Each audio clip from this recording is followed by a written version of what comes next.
So our organization and all of us are not against bike paths. We understand that bike paths are part of a new method of transportation, and we want to give it to them. A group of Saint-Michel residents claim that the city removed crucial parking spaces for bike paths. They argue that this decision negatively impacts businesses, commuters, and residents. Well, right now, what we would like is to have the bike paths on the major arteries. That would be the number one thing. Having them go through small neighborhoods where there's very scarce parking, that would be number one. In certain areas, they completely remove parking on one side of the street, so they're going to push it on the road. So. Marc Perez from the Coalition for Democracy Montreal says he spoke with residents and businesses in the area, saying many are upset about the limited parking spaces.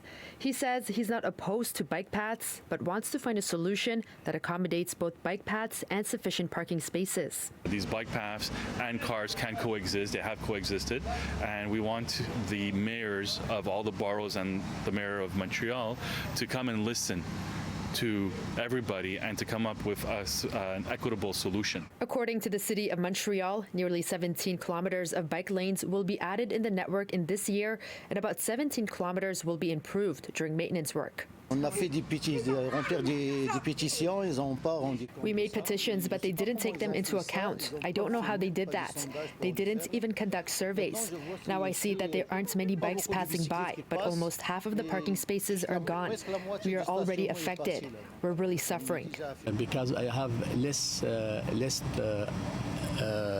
money than before, because the street it's one way instead of two way.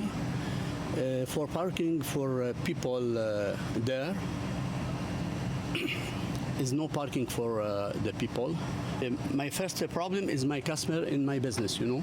That said, not everyone opposes the bike lanes. I like the bike paths. It helps me a lot. The group will be holding a rally Thursday evening, and Perez says they've started the process of launching a lawsuit against the city. A statement from the mayor of the Saint-Michel borough, Laurence Lavigne-Lalonde, reads in part, "We understand that the creation of bike paths may disrupt habits. We had already met with this group and other groups of citizens in the past to listen to them and discuss with them. We are sensitive to their concerns. After these discussions, we also made adjustments." We're trying to find a solution that's equitable for everyone. In Montreal, Swidda Rassy, City News.